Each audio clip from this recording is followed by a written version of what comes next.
சென்னை தாம்பரம் அடுத்த வெங்கம்பாக்கம் பகுதியில் வசித்து வரும் தாமோதரன் என்பவரை பிரிந்து மற்றொருவருடன் வாழும் அவரது மனைவி கூலிப்படையை ஏவி கணவரின் காலை உடைத்த புகாரில் கைது செய்யப்பட்டார்.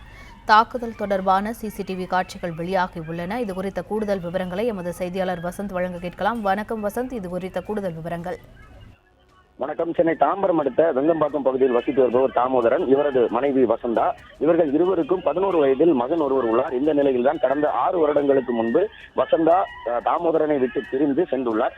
அது மட்டுமின்றி அவர் வேறொருவருடன், ஒரு ஆட்டோ ஓட்டுநருடன் சேர்ந்து வாழ்ந்து வந்த நிலையில் இவர் அந்த 6 வருடங்களுக்கு முன்பே அவரை நேரில் சந்தித்து தன்னுடன் வந்து விடுமாறு பல முறை கூறியுள்ளார். அதற்கு அவர் மறுப்பு தெரிவித்ததால் வெங்கம்பாக்கம் பகுதியிலேயே தனது மகனுடன் தாமோதரன் வசித்து வந்த நிலையில் கடந்த 2 மாதங்களுக்கு முன்பு வசந்தா மறுபடியும் நேரில் வந்து தாமோதரனை பார்த்து தனது மகனை தன்னுடன் அனுப்பி வைக்குமாறு கேட்டுள்ளார். ஆனால் அதில் மறுத்த தாமோதரன் இருவருக்கும் இடையே அந்த நேரத்தில் வாக்குவாதமானது ஏற்பட்டுள்ளது.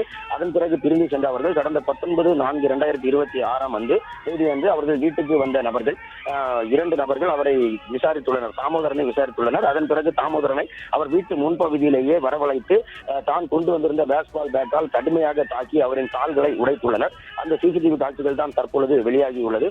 அவரை வெளியில் இழுத்து போட்டு அந்த பேஸ்பால் பேட்டால் அடித்து காலை உடைக்கும் பொழுது அவரின் தாமோதரின் தாய் அவரை தடுக்க முற்பட்ட பொழுது வயதான மூதாட்டி என்றும் பாராமல் அவரையும் தள்ளிவிட்டு கடுமையாக கால் மற்றும் முதுகு போன்ற இடங்களில் அடிக்கின்றனர். இது தொடர்பான சிசிடிவி காட்சிகளின் அடிப்படையில் அவர் புகார் அளித்திருந்தார் தீர்த்தங்கரணை காவல் நிலையத்தில். இது தொடர்பாக காவல்துறையினரும் விசாரணை மேற்கொண்டு வந்தனர். மற்றும் ஆப் ஸ்டோரில் இருந்து பாலிமர் செயலியை QR கோடு மூலம் பதிவிறக்கம் செய்யுங்கள். செய்திகளை உடனுக்குடன் பெறுங்கள்.